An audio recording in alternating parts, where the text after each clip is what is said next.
Hello guys! Ayan, nagluto ako ng kasag.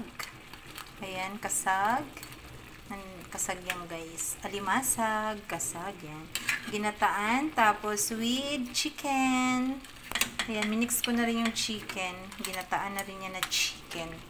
Oo, kasi syempre yung kasag ay ako lang makaka-appreciate niyan. Tsaka yung chicken ay sa aking Jonax. Ayan, kaya yan. Minix ko na para all in na ba? 2 in 1. O diba yan? Huh? Nagmamantika na yung gata. Tikman natin guys. Sarap. Ang sarap. Oo, ang sarap ng ng pagkagata niya. So, ganyan-ganyan. Luto na yan guys.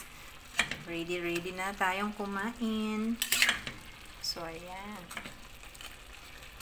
Ginataan. Kasama na din siya. Ginataan na, pwede namang i-mix yan guys eh. Ginataan na alimasag and chicken. Yummy. Luto na rin yung mga gulay. Lagyan ko siya guys ng kalabasa, sitaw, tas may natira akong okra. Yan, hindi ko na siya in-slice, basta kasama na siya dyan sa paggata natin. O, diba? Yan ang ating ulam for lunch. Sa inyo guys, ano yung ulam nyo? Yan, i-share nyo na din para lahat tayo ay busog sa ating mga video. Ayan. Lapit-lapit na. Ganyan lang yung guys. Hindi mo pwedeng i-mix ng bonggang-bongga. Kasi yung niya is masisira. So, tinakpan ko lang yan siya. Pinakita ko sa inyo is yung luto na siya. Luto na. Sarap ng sabaw guys. Talagang mapaparice ka talaga.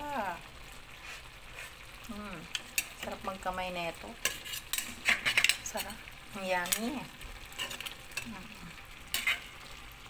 Nagmantika. Yan, ganyan.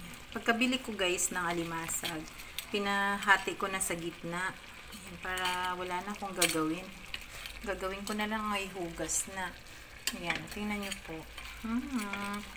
Ang taba ng alimasag. Lahat masarap. Ayan, mataba siya guys. So, puro laman yan. Pinaano ko na siya. So, yun lang. Thank you so much for watching.